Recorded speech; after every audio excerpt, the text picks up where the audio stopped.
یا ایھا الذین آمنوا لا تلھکم اموالکم ولا اولادکم عن ذکر اللہ ومن یفعل ذلک فاولئک هم الخاسرون. دل کو غفلت میں مت آنے دو. دل غافل ہوگا شیطان کا ڈیرا بن جائے گا. وہ دوام ذکر میں، البتہ یہ ذہن میں رکھیے کہ دوام ذکر کا ذریعہ کیا ہے، اس میں مغالتے ہیں لوگوں کو. جو سب سے بڑا ذکر ہے اس کو بھولے ہوئے ہیں، اور جو تیسرے چوتھے نمبر کا ذکر ہے اس کو سمجھ بیٹھے ہیں کہ بس یہی ذکر ہے. سب سے بڑا ذکر، مجسم ذکر قرآن ہے. الذکر انا نحن نزلنا الذکر وانا له لحافظون. وہ الذکر کون سا ہے؟ قرآن. اسی کو فرمایا، میں نے وہ آیت سنائی تھی کہ لوگ تنزیہ کہتے تھے، یا ایھا الذی نزل علیہ الذکر انک لمجنون.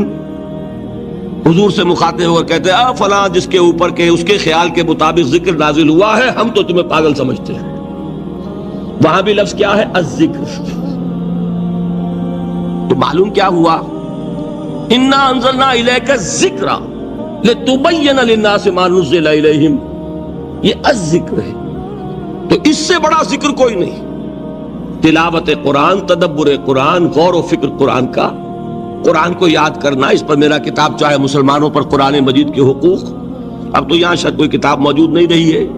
بہرحال اگر آپ کو ضرورت ہوتی ہے پاکستان سے منگا لیتے ہیں ہر شے، پڑھیے انشاءاللہ آ جائیں گی چیزیں. نمبر 2 ذکر کیا ہے؟ اقیم الصلاۃ لذکری. نماز کو قائم کرو میری یاد کے لیے. یہ ذریعہ ذکر میں، وہ تو ہے ہی مجسم ذکر، اور یہ ذریعہ ذکر میں سب سے اہم ہے. یہ عملی ذکر بھی ہو رہا ہے اور قولی بھی ہو رہا ہے. سورہ فاتحہ پڑھی آپ نے، قرآن شریف کی کچھ آیات پڑھی، پھر رکوع کیا. یہ رکوع جو ہے یہ آپ کا عملی ذکر ہے کہ آپ نے اپنے وجود سے اللہ کی عظمت کو تسلیم کیا. پھر آپ سجدے میں گرے، یہ آپ کا عملی ذکر ہے کہ اپنے وجود سے آپ نے اللہ کی عظمت کو اور تسلیم کیا. تیسری چیز ہے مسنون دعائیں اور مسنون اذکار جو حضور سے ثابت. ہمارے ہاں کیا ہو گیا، مجھے فلاں بزرگ نے یہ چیز بتائی ہے، وہ تو پڑھتے چلے جا رہے ہیں. نہ قرآن سے دلچسپی، نہ اذکار مسنونہ سے دلچسپی. ادعیہ معصورہ. آپ غور کریں گے کہ زندگی کے ہر عمل کے لیے حضور کی دعا موجود ہے. صبح اٹھے دعا ہے، آنکھ کھلتے بیت الخلاء میں داخل ہونے لگے دعا ہے، نکلے دعا ہے، وضو کرنے بیٹھے دعا ہے، فارغ ہوئے دعا ہے، مسجد کے لیے گھر سے نکلے دعا ہے، مسجد میں داخل ہوئے دعا ہے. مسجد میں تو ہے ہی ذکر، نماز ہے، تلاوت ہے. باہر نکلے دعا ہے، گھر میں داخل ہونے لگے پھر دعا ہے. سواری پر سوار ہو رہے ہیں دعا ہے، اتر رہے ہیں دعا ہے، شیشہ دیکھ رہے ہیں دعا ہے، کپڑے پہن رہے ہیں دعا. زندگی کا کوئی عمل نہیں یہاں تک کہ جو تعلق زن و شو ہے، جس کو کہ خالص حیوانی بات سمجھا جائے گا، اس کے لیے بھی دعا ہے. غفلت میں وہ کام بھی نہیں کرتا. سمجھ رہے ہیں آپ؟ اب آپ غور کیجئے، اس میں کوئی اضافی وقت نہیں لگا، کوئی اضافی پوسچر اختیار نہیں کیا آپ نے، یوں بیٹھو، اس طرح بیٹھو، یوں کرو. کوئی آپ کا وقت اضافی نہیں لگا. جو کام کر رہے ہیں اور آپ اللہ کو یاد کر رہے ہیں، اور وہ اللہ کی یاد اس کام کی مناسبت سے ہے. ان ادعیہ معصورہ سے 2 تعلق جڑ گئے انسان کے. دعا کس سے کر رہے ہیں؟ اللہ سے. جڑا کہ نہیں؟ اور یہ الفاظ کس کے ہیں؟ محمد رسول اللہ کے. تو آپ کے 2 تعلق جڑ گئے. آپ اپنی جی سے گھڑ کر دعا مانگیں گے تو پہلا تعلق تو ہو جائے گا، دوسرا نہیں ہوگا. بہتر سے بہتر دعا مانگ لیں آپ. لیکن حضور سے جو معصور اور مسنون الفاظ جب آپ زبان سے نکالتے ہیں تو آپ کا تعلق اللہ سے بھی ہوا بذریعہ دعا، اور وہ الفاظ چونکہ حضور کے ہیں صلی اللہ علیہ وسلم تو حضور کے ساتھ ہوا. یہ تیسرا درجہ ہے. چوتھے درجے میں مانتا ہوں کہ ایک ہوتی ہے خاص کسی شخص کے امراض کی تشخیص کرنے کے بعد تجویز. کوئی اگر طبیب ہے، ماہر طبیب روحانی، وہ آپ کو دیکھے گا تو اندازہ لگائے گا کہ آپ میں کیا کمی ہے، اس کے مطابق آپ کو ذکر بتائے گا. بھئی فلاں آیت کا مراقبہ کیا کرو. کسی میں بزدلی ہوتی ہے، کسی میں مال کی محبت زیادہ ہوتی ہے، کسی میں توکل کی کمی ہے، کسی میں شہرت کی خواہش ہے، نمایاں ہونے کا جذبہ ہے، کسی میں تکبر ہے. سب کا ایک سا برس تو نہیں ہوتا نا. تو یہ در حقیقت اندھے کی لاٹھی سے نہیں چلنے والی بات. یہ تو ماہر کی کا کام ہے کہ وہ تجویز کرے کہ تمہارے لیے خاص طور پر ذکر یہ ہے. در حقیقت ہمارے جو یہ سلسلے تھے سلوک کے، یہ بڑے ماہر ہوتے تھے، یہ لوگ بڑے ماہر اطباء تھے. یہ جو علم نفسیات ہے اس کے ہمارے صوفیاء سے بڑھ کر کبھی کوئی عالم گزرا ہی نہیں دنیا میں. فرائیڈ کیا ہے اور ایڈلر کیا ہے اور یونگ کیا ہے، بچے ہیں. ہمارے صوفیاء اکرام نے جس طرح انسان کی نفسیات کو سمجھا اور وہ ان کی مناسبت سے تجویز کرتے تھے. لیکن اس کو رکھا جائے گا چوتھے نمبر پر. جیسے مولانا احمد علی صاحب فرمایا کرتے تھے بھائی اس آیت کا مراقبہ کیا کرو. مراقبہ کیا مانی؟ اب ان الفاظ کو بھی ہم نے خام خواہ کچھ خاص ایک شکل دے دی. مراقبہ کیا؟ توجہ کرنا، دھیان کرنا، خاص اس آیت کے اوپر، اس کے معانی پر اپنے ذہن کو جمانا. وہ کیوں ہے؟ تاکہ آپ کے اندر جو کمی ہے اس کی تلافی اس سے ہو. لیکن یہ کہاں آئے گا؟ چوتھے نمبر پر. سمجھ گئے؟ تو نفاق سے بچنے کا ذریعہ، پریونشن کیا ہے نفاق سے؟ دوام ذکر. نہ تمہیں تمہاری اولاد، نہ تمہارے اموال، نہ تمہاری تجارت، نہ کاروبار اللہ کے ذکر سے غافل نہ کر سکے. پنجابی میں کہتے ہیں کہ ہتھ کارول اور دل یارول. کام کر رہے ہیں آپ، لیکن یہ کہ دل اللہ کے ساتھ لگا ہوا ہے، زبان تر ہے اللہ کی یاد سے. جو قرآن یاد ہے، گاڑی میں آپ بیٹھے جا رہے ہیں، 2 گھنٹے آپ کو کار میں لگانے ہیں، قرآن شریف پڑھتے جائیے. اس سے بڑا ذکر ہی کوئی نہیں. یہ ہے پریونشن. اب اگر مرض ہو جائے تو کیا؟ اس کے لیے 2 چیزیں ضروری ہیں. ایک دیکھیے عجیب ہے، یہ نفاق کا علاج انفاق سے. صرف ایک الف لگا نا. انفاق کے معنی اور ہے. یہ بنا ہے کس سے؟ نفقت الدراہم، پیسے ختم ہو گئے، مک گئے. یا نفق الفرس، گھوڑا مر گیا. تو مال کو کھپانا، لگانا اللہ کی راہ میں. اگر دل میں نفاق کی کوئی آلائش آئی ہے تو اس کا ازالہ ہوگا انفاق فی سبیل اللہ سے. مال اللہ کی راہ میں دیجئے، صدقہ کیجئے، خیرات کیجئے، دیجئے، اللہ کے دین میں لگائیے. جتنا لگائیں گے نفاق دھل جائے. اس لیے کہ اصل سبب نفاق کا ہے ہی حب دنیا، دنیا کی محبت. لہذا اس کا ازالہ ہوگا جو سب سے محبوب شے ہے، مال. انہ لحب الخیر لشدید. مال محبوب ترین ہے کہ نہیں؟ لہذا اس کو اللہ کی راہ میں لگائیں گے تو وہ نفاق دھل جائے گا. اور ایک اور چیز ہے جو بہت اہم ہے، بہت ہی شعوری طور پر اس کا اہتمام کیجئے. جس وقت دین کے کسی فرض کی انسان کو سمجھ آ جائے، اس کا شعور پیدا ہو جائے، پھر ڈیلے نہ ہو.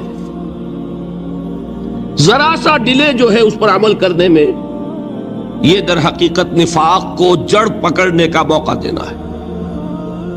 Immediate action. ایک بات سمجھ میں آ گئی، فوراً عمل کرو. اس میں شیطان کیا کرتا ہے؟ ذرا ٹھہر جاؤ، ابھی دیکھو یہ فرض ہے، یہ ذمہ داریاں ہیں، یہ کرنا ہے، وہ پھر لگا دینا اپنے آپ کو. بہت سے لوگ کہتے ہیں بس یہ ریٹائرمنٹ کے بعد تو سارا میں دین کے لیے وقف کر دوں گا. اول تو خدا کے بندے تمہارے اندر رہ کیا جائے گا ریٹائرمنٹ کے بعد؟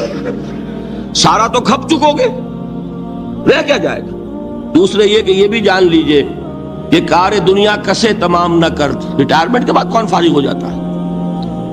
بیٹوں بیٹیوں سے فارغ ہوئے تو پوتے پوتیاں موجود ہیں، نواسے نواسیاں موجود ہیں.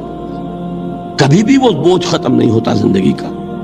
وہ تو یہ کہ آج بات سمجھ میں آئی ہے تو آج عمل ہونا چاہیے.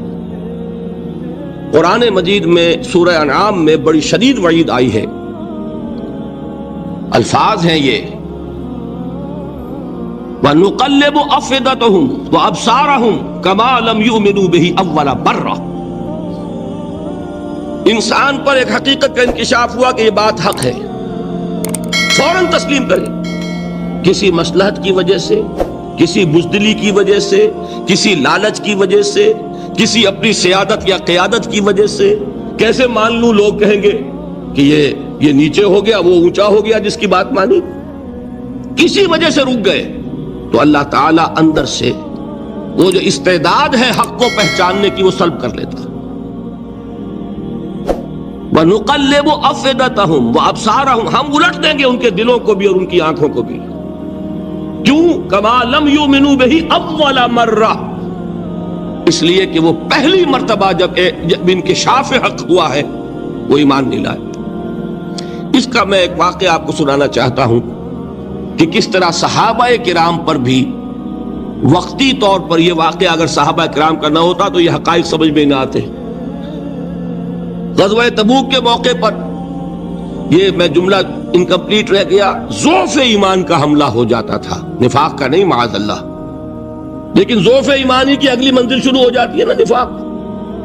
جہاں جھوٹ بولنا شروع کیا نفاق، جھوٹی قسمیں کھانی شروع کی سیکنڈ سٹیج، اور جہاں مومنین صادقین سے بغض اور عداوت پیدا ہو گیا وہ تھرڈ سٹیج. تو وہ ضعف ایمان کا کیسے ہوتا ہے یہ حضرت کعب ابن مالک نے بڑی تفصیل سے بیان کیا ہے. غزوہ تبوک کے موقع پر جہاں منافقین نے آ کر جھوٹے بہانے بنائے، جھوٹی قسمیں کھائیں اور حضور سے ایگزمپشن لے لی، چھٹی لے لی، رخصت لے لی، وہاں 3 ایسے صحابہ بھی تھے جو مومن صادق تھے، لیکن وقتی طور پر شیطان نے انہیں ورغلایا. کیسے ورغلایا وہ سمجھ لیجیے. کعب ابن مالک نے تفصیل سے بیان کیا ہے، اور میرے نزدیک یہ جہاں تک میرا مطالعہ ہے طویل ترین حدیث ہے، بخاری اور مسلم میں بھی موجود ہے. حضور جب واپس آئے ہیں اور اب آپ نے ایک ایک کو بلایا، جن لوگوں نے تو پہلے جھوٹی قسمیں کھا لی تھی ان کو تو بلانے کی ضرورت نہیں تھی، لیکن کچھ لوگ ایسے بھی تھے کہ جنہوں نے ایگزمپشن بھی نہیں لی تھی اور گئے بھی نہیں تھے. اب ان کو آپ نے ایک ایک کر کے پیشی ہوئی، آپ کیوں نہیں گئے تھے؟ تو اب جو منافقین تھے ان میں سے انہوں نے اس موقع پہ جھوٹی قسمیں کھا لی. خدا کی قسم حضور ہم تو بالکل تیار تھے، پوری میں نے تیاری بھی کر لی تھی، پورا ارادہ تھا، یہ وقتی طور پر یہ مصیبت مجھ پر آ پڑی. جس نے قسم کھائی انہوں نے کہا اچھا ٹھیک ہے جائیے. کعب ابن مالک کی باری آئی تو ان کے الفاظ اپنے یہ کہ جب میں پیش ہوا تو حضور کے چہرے مبارک پر ایک غصے والی مسکراہٹ تھی. زہر خند کہتے ہیں، ایک مسکراہٹ ہے لیکن غصے کے ساتھ، غضبناک. آپ فرمائیے آپ کیوں نہیں گئے؟ حضرت کعب یہ فرماتے ہیں کہ میں نے عرض کیا کہ حضور زبان میرے پاس بھی ہے، جھوٹ میں بھی بول سکتا ہوں، لیکن جھوٹ بول کر میں اس وقت آپ کی ناراضگی سے تو بچ جاؤں گا لیکن اللہ کے پکڑ سے نہیں بچ سکوں گا. میں اعتراف کرتا ہوں کہ جتنا صحت مند میں اس زمانے میں تھا کبھی نہیں تھا، جتنا فارغ البال اس وقت تھا کہ میرے پاس ساز و سامان موجود تھا راستے کے لیے، اتنا میں کبھی نہیں تھا. لیکن ہوا کیا؟ ہوا یہ کہ مجھے میرے نفس نے، شیطان نے پٹی پڑھائی. وہ پٹی کیا پڑھائی کہ حضور تو 30,000 کے لشکر کے ساتھ چلیں گے تو لشکر تو سلولی موو کرے گا نا، تمہارے پاس بڑی تکڑی، بڑی توانا صحت مند اونٹنی ہے، تم ذرا 2 دن بعد چلنا تیزی کے ساتھ اور حضور سے مل جانا، بس یہ تاخیر کارواں. تو انہیں خیال آیا کہ ابھی 2 دن گھر کی ٹھنڈی چھاؤں ہے، میں یہاں پہ جو آرام ہے وہ کر لوں. مجھے جگر کا شعر یاد آیا ہے کہ تپتی راہیں مجھ کو پکاریں، دامن پکڑے چھاؤں گھنیری. ایک طرف فرض کی پکار ہے، اس میں تو ظاہر بات ہے کہ وہ تپتی راہیں ہیں. لا تنفروا فی الحر سنا چکا ہوں آیت. یہاں گھر میں، نخلستان میں، کھجوروں کی چھاؤں میں، اہل و عیال میں یہ ٹھنڈی چھاؤں جو ہے یہ پکڑ رہی ہے. بھائی 2 دن ٹھہر کے چلے جانا، ٹھیک ہے، کوئی نیت میں خرابی نہیں ہے نا. اس کے بعد پھر جب ابھی 2 دن اور ٹھہر جاؤ، وہ تو بڑا لمبا سفر ہے، ذرا تیز اور دوڑ لینا. تو فرماتے ہیں کہ حضور میں اسی طریقے سے تاخیر و تعویق میں پڑا رہا، یہاں تک کہ ایک روز اچانک مجھ پر یہ چیز منکشف ہوئی کہ تو میں چاہے کتنا بھی تیز چل لوں میں آپ سے نہیں مل سکتا، میرے اعصاب ڈھیلے ہو گئے، اس طرح میں محروم رہ گیا. حضور نے بائیکاٹ کا حکم دیا صحابہ کو. 3 صحابہ تھے ایسے, 2 اور تھے جنہوں نے اسی طریقے سے اعتراف کیا. حضور نے حکم دے دیا کوئی ان سے گفتگو نہ کرے. سوشل بائیکاٹ بڑی سخت سزا تھی جو دی گئی ہے, اس کی بڑی تفاصیل ہے. اللہ تعالیٰ شوق دے تو وہ حدیث پوری پڑھیے. میں نے تو 2 جمعوں میں ایک مرتبہ صرف اس ایک حدیث کو بیان کیا تھا. شاید کہیں کیسٹس ہوں میرے ہاں, ہمارے نمبر کوئی مجھے یاد نہیں ہے, لیکن یہ بڑی عجیب حدیث ہے. لیکن اس میں جو اصل سبق ہے وہ کیا ہے؟ اس طریقے سے شیطان لیت و لال, تاخیر, تعویق, ابھی کیا جلدی ہے, ذرا اس کام سے فارغ ہو لو, ذرا پھر ترافی کر لینا, ذرا زیادہ زور سے کام کر لینا, یہ وہ چیز ہے کہ جو وہ تو خیر صحابی تھے, بچ گئے. اگر وہاں جھوٹی قسم بھی کھا دیتے تو گئے تھے. یہ تو اتنا ہی ہے نا, مردی و نامردی قدم فاصلہ دارت. اس میں تو یہی ہے کہ ذرا ایک جھوٹی قسم کھا دیتے, جھوٹے بہانہ بنا دیتے, تو اب ضعف ایمان نہ رہتا, وہ نفاق کی سرد شروع ہو جاتی. وہ اللہ تعالیٰ نے ان کو بچایا. لیکن یہ کہ ہم کیسے بچیں گے اگر ہم نے یہ روش اختیار کی؟ لہذا 3 کام. دوام ذکر نمبر 1, اس کی میں شرح کر چکا ہوں. 4 اذکار یاد کر لیجئے گا ان کو, ورنہ کیا فائدہ. نمبر 2, انفاق فی سبیل اللہ, نفاق کا علاج انفاق سے.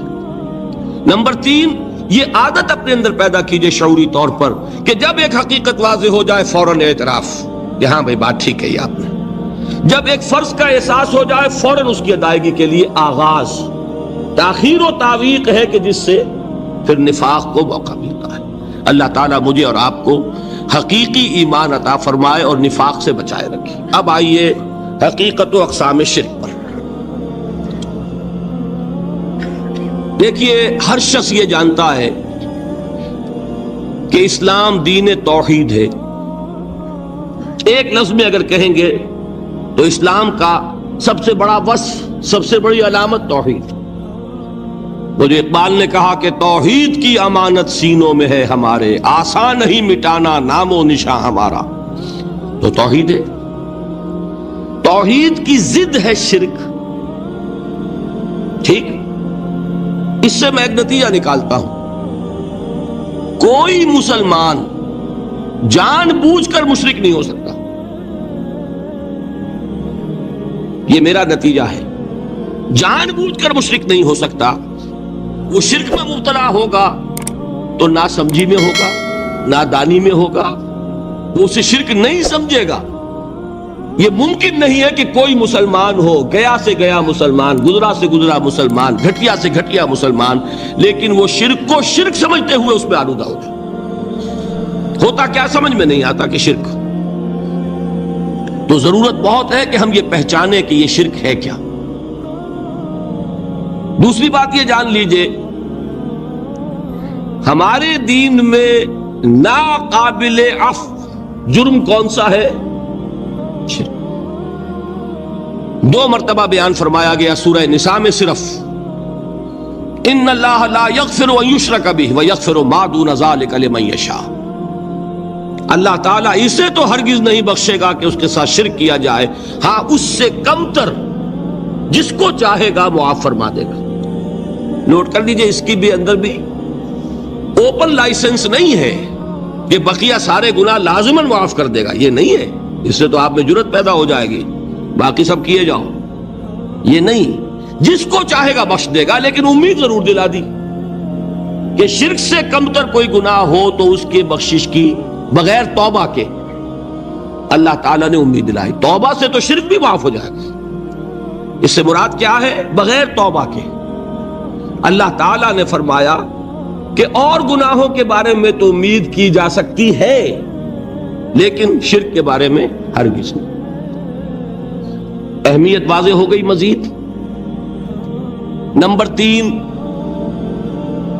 اس شرک کی ہماگیریت کا عالم یہ ہے کہ سورہ یوسف کی آیہ مبارکہ ہے, وَمَا يُؤْمِنُ أَكْثَرُهُمْ بِاللَّهِ إِلَّا وَهُمْ مُشْرِكُونَ.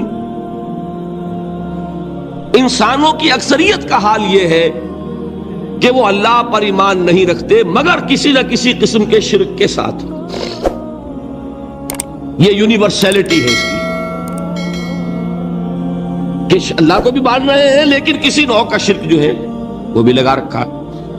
وما یؤمن اکثرهم باللہ، انسانوں کی اکثریت کا حال یہ ہے کہ وہ ایمان نہیں رکھتے اللہ پر، الا وهم مشرکون، مگر یہ کہ کوئی نہ کوئی شرک بھی کرتے ہیں. چوتھی بات یہ سمجھیے کہ شرک ہر دور میں بھیس بدل کر آتا ہے. یہ ضروری نہیں ہے کہ شرک کی جو قسمیں آج سے 200 برس پہلے تھیں صرف وہی آج بھی رہے. ہو سکتا ہے کہ بالکل نئی شکلیں اس شرک نے اختیار کر لی. اس سے کیا نتیجہ نکلا کہ اگر اجتہادی بصیرت نہیں ہوگی تو ہو سکتا ہے کہ ایک شخص جو ہمارے سابق علماء نے لکھ دیا کہ یہ چیز شرک، یہ چیز شرک، یہ چیز شرک، یہ چیز شرک، آج سے 500 برس پہلے کا انسان بڑے سے بڑا عالم دین اپنے زمانے کے شرک کو پہچان کر تو لکھ سکتا ہے. اس سے تو آپ بچ رہے ہیں. امام ابن تیمیہ نے اس کو شرک قرار دیا، اس کو شرک قرار دیا، اس کو شرک قرار دیا. کوئی شخص ہے جو اس سے تو بچ گیا. امام صاحب کی دی ہوئی بصیرت سے اس نے ان جو اقسام ہے شرک کی ان کو پہچان لیا، لیکن یہ عین ممکن ہے کہ آج کے شرک کو وہ نہ پہچان رہا ہو. اپنی جگہ وہ سمجھ رہا ہو اپنے آپ کو بہت بڑا موحد، جبکہ اس دور کا جو شرک ہے اس میں ملوث ہو. اس کو میں نے کہا ہے کہ اس شرک کے بارے میں بڑی اجتہادی بصیرت کی ضرورت ہے. فارسی کا ایک شعر ہے، بڑا پیارا شعر ہے، بہر رنگے کے خواہی جامہ می پوش، من انداز قدت رامی شناسم. اپنے محبوب سے کہہ رہا ہے شاعر کہ تم جس طرح کا چاہو لبادہ اوڑھ لو، میں تمہیں تمہارے قد سے پہچان لوں گا. کتنا ہی چھپا لو اپنے آپ کو، کیسے ہی لباس بدل لو، بہر رنگے کے خواہی جامہ می پوش، من انداز قدت رامی شناسم، میں تمہارے قد سے تمہیں پہچانوں.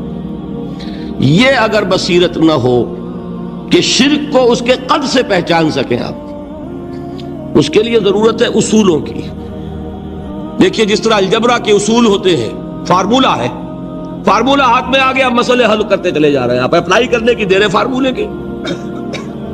اگر آپ نے صرف گنتی کر کے کسی زمانے کے شرک وہ تو سمجھ لیے، لیکن وہ بصیرت باطنی حاصل نہیں ہوئی، اجتہادی بصیرت، وہ اصول ہاتھ میں نہیں آئے کہ جس سے آپ پہچان سکیں، تو ہو سکتا ہے کہ اس طور کے شرک کو آپ نہ پہچان سکیں. اس کے لیے ضرورت ہے کہ اصل اصول ہاتھ میں آ جائیں تاکہ ان اصولوں کو اپلائی کریں. ایک بات مجھ سے اور سن لیجئے، میرا اپنا یہ تاثر ہے، ہمارے دین میں خیر، بھلائی، نیکی، چاہے وہ نظریے کی ہو، علم کی ہو، عقیدے کی ہو، عمل کی ہو، اخلاق کی ہو، وہ سب کیا ہے؟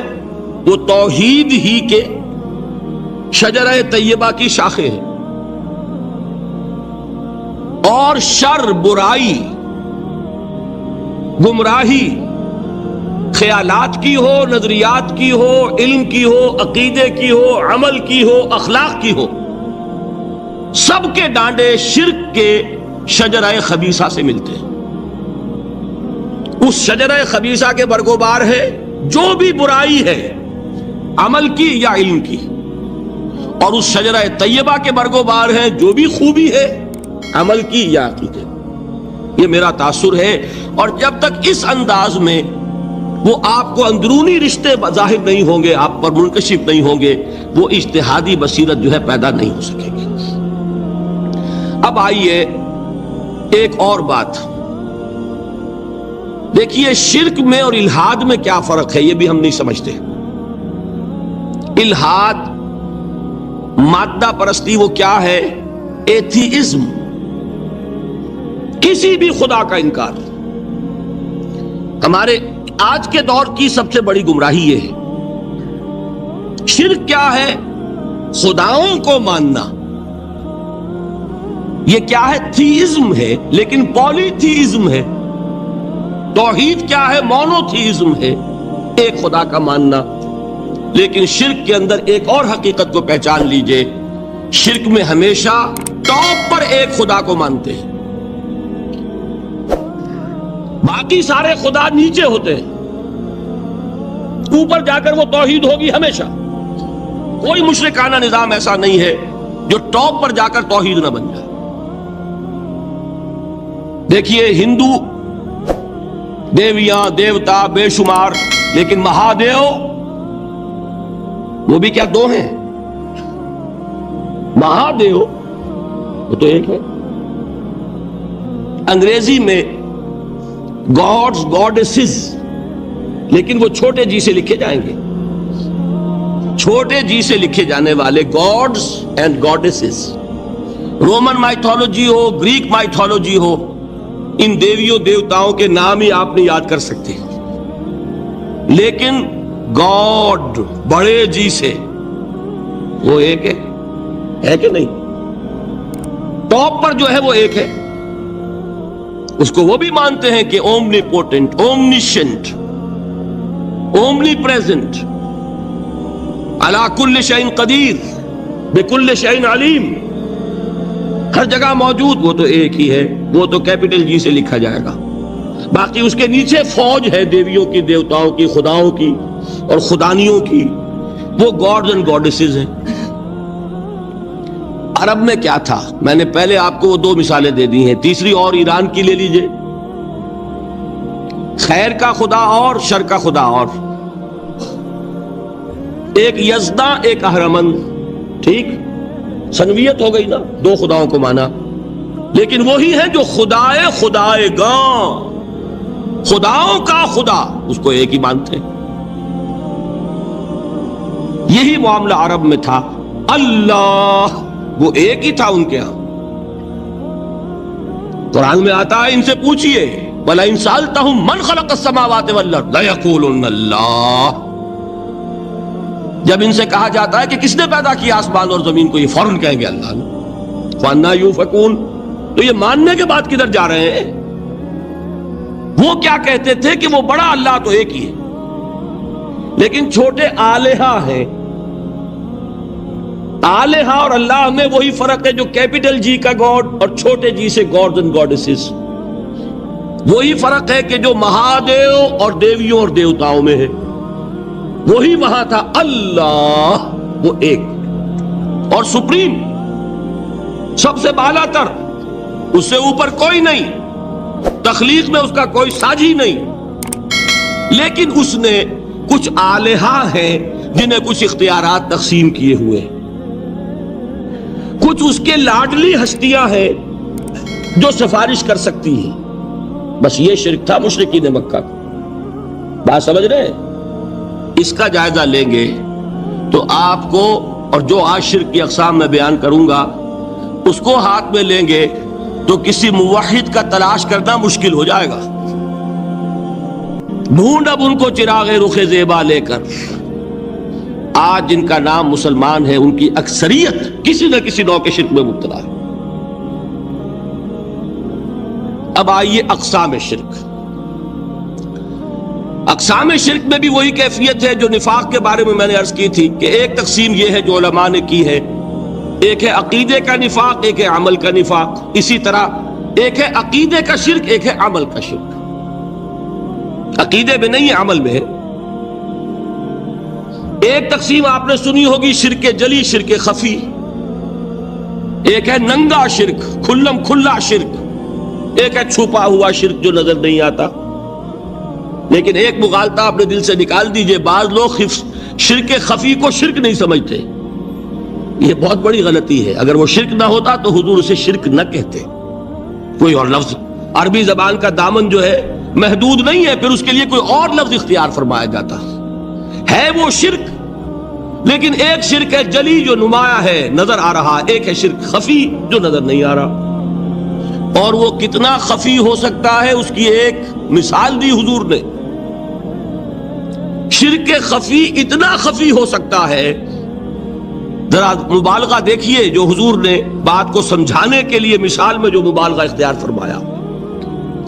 ایک سیاہ اندھیری رات میں ایک سیاہ پتھر پر ایک سیاہ چیونٹی کو رینگتے ہوئے دیکھنا جتنا مشکل ہے، اتنا ہی شرک خفی کا پہچاننا مشکل ہے۔ بتائیے. آپ نے فرمایا انا افصح العرب، میں عرب کا فصیح ترین انسان ہوں. اس سے آگے کوئی مثال دی جا سکتی ہے؟ اندھیری رات، تاریک رات، پتھر سیاہ، چیونٹی سیاہ، کون دیکھ سکتا؟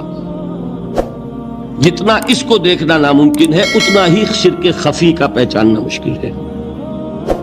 گویا کہ اس سے تو اللہ ہی بچائے گا تو انسان بچے گا. ایک آخری بات تمہیداً اور عرض کر دوں، پھر میں چلوں گا اقسام پر. میری جو باتیں آپ کے سامنے آئی اس سے ایک منطقی نتیجہ نکلتا ہے. کوئی شخص اگر حقیقتاً شرک سے بچ جائے، واقعتاً شرک سے بچ جائے، ہر قسم سے بچ جائے، اس سے بھی اوپر کوئی انسان ہوگا. گویا کہ یہ آخری منزل ہے. یا یوں کہیے کہ جس شخص کے بارے میں اللہ تعالیٰ یہ مان لے کہ میرا یہ بندہ شرک سے بری ہے، اس سے بڑی سند کوئی ہے؟ دی ہائیسٹ ٹیسٹیمونیل، سب سے بڑی سند، سب سے بڑی تعریف جو بندے کی ہو سکتی ہے وہ کیا ہے؟ یہ مشرک نہیں. یہی وجہ دیکھیے آپ قرآن مجید میں حضرت ابراہیم کے ذکر میں دیکھیں گے. ابراہیم کا مقام کیا ہے؟ خلیل اللہ، ابو الانبیاء، امام الناس. تین نسبتیں ہیں، تینوں بڑی عظیم.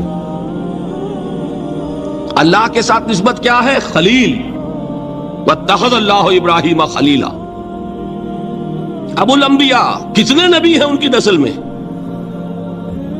اسحاق اور اسماعیل سے چلیے، پھر یعقوب اور یوسف، اور پھر چلیے موسیٰ اور ہارون، اور پھر چلیے سارے انبیاء بنی اسرائیل کے، حضرت عیسیٰ، پھر یہاں تک کہ محمد الرسول اللہ. کس کی اولاد ہے؟ ابراہیم کی. ابو الانبیاء. اور نمبر 3، انی جاعلک للناس اماما، امام الناس. اور قرآن میں جو سب سے بڑی سند انہیں دی جاتی ہے وہ کیا؟ وما کان من المشرکین. وہ ابراہیم مشرکین میں سے نہیں تھے. معلوم ہوا کہ یہ سب سے بڑی سند ہے، سب سے بڑا سرٹیفکیٹ ہے، سب سے بڑا ٹیسٹیمونیل ہے جو اللہ کی طرف سے کسی کو مل جائے. میں جو اقسام شرک بیان کرنا چاہتا ہوں تو میری تقسیم ذرا مختلف ہے. اب وہ ذرا اپنے ذہن میں وہ نقشہ بنا لیجئے، آپ بنایا کرتے ہیں ایک، اس کو پھر 3 میں تقسیم کیجئے. شرک کی 3 بڑی بڑی قسمیں ہیں. شرک فی الذات نمبر 1، شرک فی الصفات نمبر 2، شرک فی الحقوق نمبر 3. اور یہ میں عرض کر دوں آپ سے پہلے ہی، یہ مضمون بہت طویل ہے. میں آج صرف یہ کروں گا کہ خاکہ مکمل کر دوں. اب اس خاکے میں رنگ بھرنا، وہ تو ایک موضوع پر شرک فی الذات پر پوری تقریر ہونی چاہیے، شرک فی صفات پر ہونی چاہیے. ایک ایک گھنٹے کے میرے 6 کیسٹ ہیں اللہ کے فضل و کرم سے، جو کئی سال سے وہ پھیل رہے ہیں. 6 گھنٹے میں میں نے ان چیزوں کو بیان کیا. وہ موجود ہوں گے، لیکن آج وہ خاکہ ذہن میں بنا لیجئے، اور کچھ آپ کو الجبرے کے فارمولے ہاتھ میں آ جائیں تاکہ خود آپ میں صلاحیت پیدا ہو جائے پرکھنے کی کہ اس فارمولے کو اپلائی کر کے دیکھ لیں یہ شرک ہے یا نہیں. یہ 2 کام تو میں انشاءاللہ آج کر دوں گا، آپ مطمئن رہیں. باقی یہ کہ تفصیل، وہ تو ہر سلسلے میں تفصیل پھر بہت ہوگی. وہ شوق ہو تو وہ کیسٹ آپ سنیے. تو 3 تقسیمیں ہو گئی. شرک فی الذات، اللہ کی ذات میں کسی کو شریک کر دینا، یہ سب سے زیادہ نمایاں، سب سے زیادہ جلی، سب سے زیادہ عریاں، اور اللہ تعالیٰ کو سب سے زیادہ مبغوض اور ناپسند شرک. شرک فی الصفات نمبر 2، یہ ایک علمی مسئلہ ہے جس میں آدمی ٹھوکر کھا جاتا ہے اگر محتاط نہ ہو. بڑے سے بڑے آدمی کو ٹھوکر لگ جائے گی. اس کا میں فارمولہ صرف آپ کو دوں گا، وہ ذہن میں رکھ لیجئے، پھر جہاں چاہیں اپلائی کیجئے، انشاءاللہ تعالی آپ کو ٹھوکر نہیں لگے گی. شرک فی الحقوق، اسی کا دوسرا نام شرک فی العبادت ہے. اللہ کا حق کیا ہے بندے پر؟ بندہ اللہ کی عبادت کرے، لیکن اس کو 5 اس کے